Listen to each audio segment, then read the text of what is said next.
ಮೈಸೂರಲ್ಲ ಒಂಚೂರಲ್ಲ ನಾವು ವಿದೇಶಕ್ಕೆ ಹೋಗ್ಬಿಟ್ಟು ನಮ್ಮ ಬಾವುಟವನ್ನು ಹಾರಿಸಬೇಕು ಕನ್ನಡ ಬಾವುಟ. ಆ ಬಾವುಟವನ್ನು ಆ ದುಬೈನಲ್ಲಿ 7 ದೇಶದಲ್ಲಿ ನಾನು ಕನ್ನಡ ರಾಜ್ಯೋತ್ಸವವನ್ನು ಆಚರಿಸ್ತಾ ಬಂದಿದ್ದೇನೆ.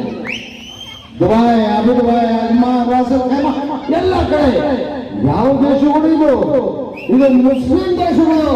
ಇಸ್ಲಾಂ ದೇಶದಲ್ಲಿ ಕನ್ನಡ ಬಾವುಟವನ್ನು ಹಾರಿಸುವಂತ ಹೇಳ್ತಾರೆ.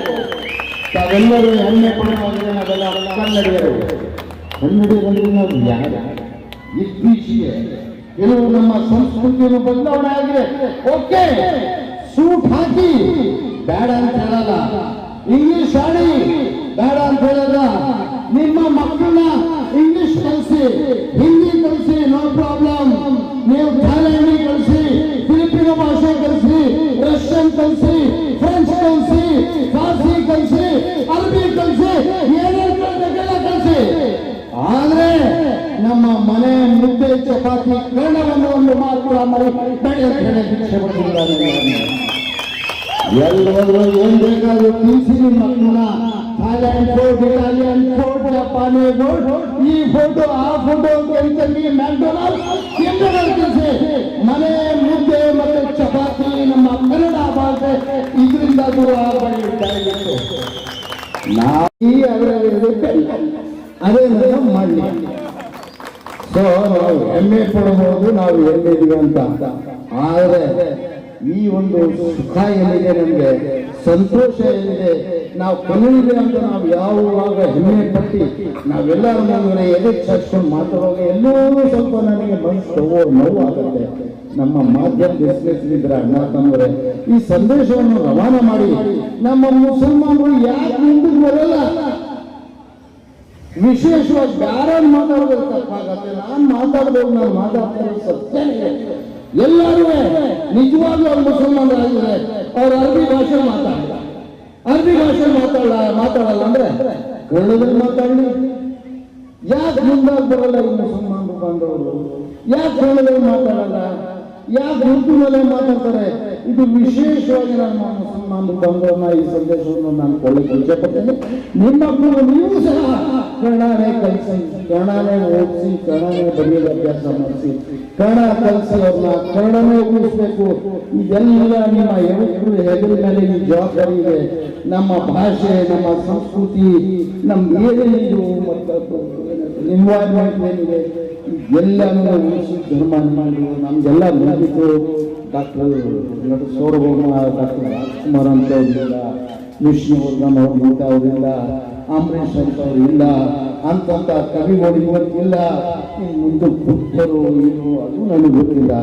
ಈ ಜವಾಬ್ದಾರಿ ನಿಮ್ಮೆಲ್ಲರ ಹೆಗಲ ಮೇಲೆ ಹಾಕಿ ನೀವೆಲ್ಲ ಈ ಜವಾಬ್ದಾರಿಯನ್ನು ವಹಿಸಿಕೊಂಡು ನನ್ನ ಭಾಷೆಯ ರಕ್ಷಣೆ ಮಾಡಿ, ನಮ್ಮ ಸಂಸ್ಕೃತಿಯ ರಕ್ಷಣೆ ಮಾಡಿ, ಹೊಂದಾಣಿಕೆ ಮಾಡಿ.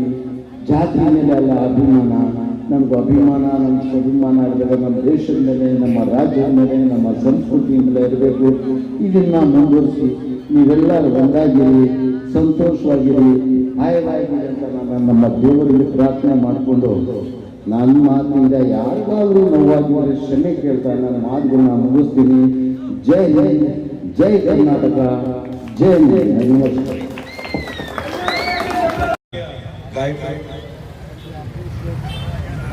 ಹಲವಾರು ಟಿವಿ ಚಾನೆಲ್ಗಳಲ್ಲಿ ತಮ್ಮದೇ ಆದ ಛಾಪನ ಮೂಡಿಸುತ್ತಿದ್ದಾರೆ.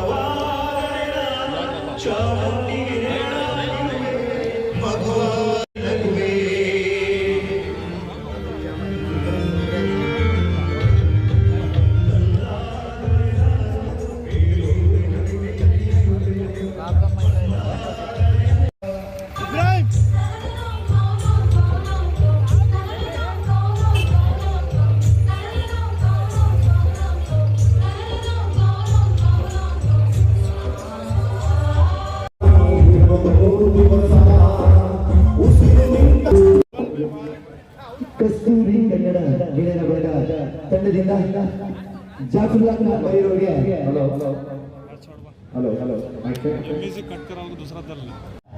ಸನ್ಮಾನ ಶ್ರೀ ಜಾಫರುಲ್ಲಾ ಖಾನ್ ಅವರಿಗೆ ಸಣ್ಣ ಸನ್ಮಾನ.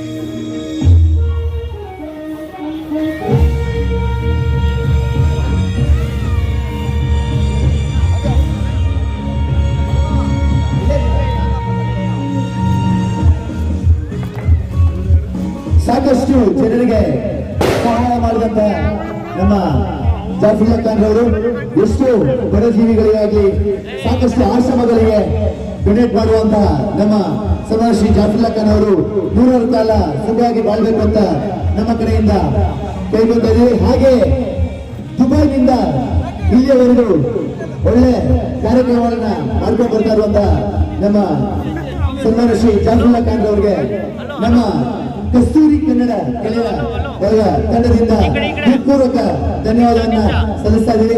ಹಾಗೆಯೇ ನಮ್ಮಂತ ಯುವಕರನ್ನ ಇದೇ ರೀತಿ ಪ್ರೋತ್ಸಾಹ ನೀಡಿ ಬೆಳೆಸಬೇಕು ಅಂತ ಕೇಳ್ಕೊತಾ ಇದೀವಿ.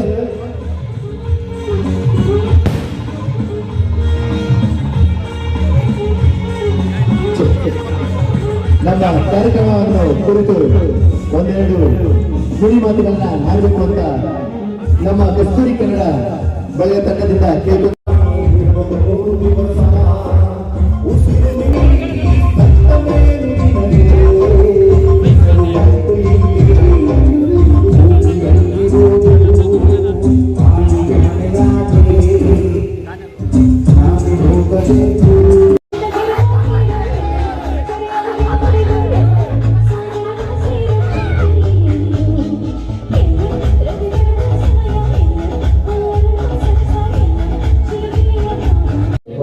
ಕ್ಷಮೆ ಕೇಳ್ತೀನಿ. ತಮ್ಮೆಲ್ಲರನ್ನು ಗುರುತಿಸೋದಕ್ಕೆ ನಾನು ಧನ್ಯವಾದ ಹೇಳಿದ್ದೇನೆ. ಇದು ಯಾವ ಪದಗಳಿಗೂ ಗೊತ್ತಿಲ್ಲ. ಈ ಪೂರ್ತಿ ಬಡಗದ ಯಾರ್ಯಾರು ಅಂದ್ರೆ ಯೋಚನೆ ಮಾಡಬೇಕು. ಅವರಿಗೆ ಸ್ವಾಗತವನ್ನು ಕೊಡ್ತಾ ಅವ್ರನ್ನ ವೇದಿಕೆ ಮೇಲೆ ಬರಮಾಡ್ಕೊಳ್ಳೋಣ ಅಂತ ಕೇಳ್ಕೊತಾ ಇದ್ದೀವಿ. ಜೋರದ ಚಪ್ಪಾಳೆಗಳ ಮೂಲಕ ನಮ್ಮ ಸನ್ಮಾನ್ಯ ಶ್ರೀ ಜಾಫುಲ್ಲಾ ಖಾನ್ ಅವರ ವೇದಿಕೆ ಮೇಲೆ ಬರಮಾಡಿಕೊಳ್ಳೋಣ.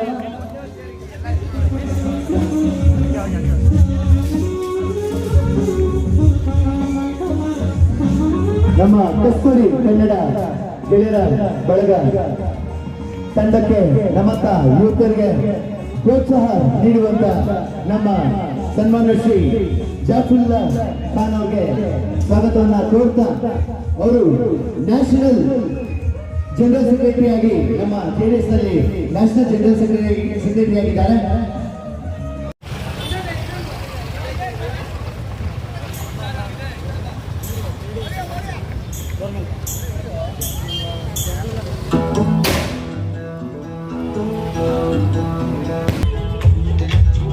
ಮಕ್ಕಳ ಹೈಯರ್ ಎಜುಕೇಷನ್, ಮಗಳ ಮದುವೆ, ಕನಸಿನ ಸ್ವಂತ ಮನೆ, ಇದಕ್ಕೆಲ್ಲ ಹೆಂಗೆ ಹಣ ಹೊಂದಿಸ್ಬೇಕಂತ ಟೆನ್ಷನಲ್ಲಿ ಇದ್ದೀರಾ? ಟೆನ್ಷನ್ ಬಿಡಿ. ನೀವು ಅಡವಿಟ್ಟ ಚಿನ್ನವನ್ನ ಬಿಡಿಸಿ ನಿಮ್ಮಲ್ಲಿರೋ ಹಳೆ ಚಿನ್ನವನ್ನ ಇಂದಿನ ಆನ್ಲೈನ್ ರೇಟಿಗೆ ಕೊಂಡುಕೊಂಡು ತಕ್ಷಣ ನಿಮಗೆ ಬಾಕಿ ಹಣ ಕೊಡ್ತೀವಿ. ಹಿಂದೂಸ್ತಾನ್ ಗೋಲ್ಡ್ ಕಂಪನಿ, ಇದು ನಮ್ಮೆಲ್ಲರ ಕಂಪನಿ.